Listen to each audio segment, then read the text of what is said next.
Donald and the Frog Prince is a very cute take on a pretty classic story. This is a pretty good fun episode of Mickey Mouse Clubhouse. As always, I'm not the target audience insofar as my age. I am 30, but I am a very big Disney fan and I do love Donald Duck. So any episode that revolves around Donald gets my thumb of approval. Although, he's not really in his own form for the majority of this. This focuses on the story of the Frog Prince. Donald accidentally drinks one of Professor Von Drake's potions, thinking it's a fruit smoothie or something, and he turns into a frog. And basically all he says throughout this is ribbit, but in the Donald Duck voice, which is pretty cute. And with Mickey's help, he has to go and find Princess Daisy. And this is a long journey. Daisy is in a tower quite far away. She's got a wonderful costume in this, very kind of traditional medieval inspired costume.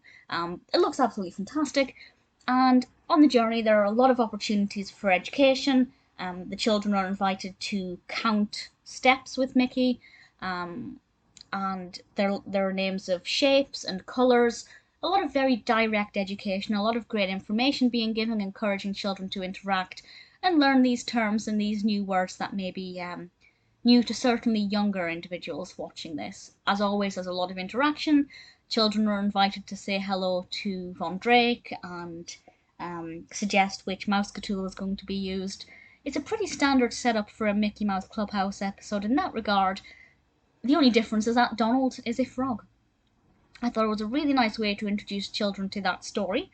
I don't know how old I was when I learned about the Princess and the Frog or the Frog Prince, but I don't remember ever having, say, a book about it or an adaptation on a VHS, so it's not something I would have been aware of at a really young age, but certainly this would have introduced me to the pretty classic story.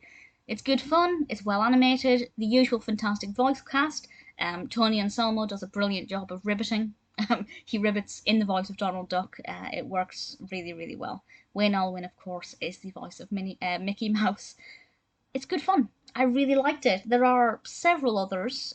There's Donald and the Beanstalk, where it's a variation on Jack and the Beanstalk. I like the fresh stories, but I do like the ones that focus on fairy tales and classic novels and classic stories that children will eventually be introduced to. So why not introduce them to those stories in a Disney way? I really enjoyed it. Sure, Donald and the Frog Prince, or Donald the Frog Prince, is not my favourite Mickey Mouse Clubhouse episode, but it's got all of the hallmarks of a classic one, and with Donald at the forefront, I really can't complain.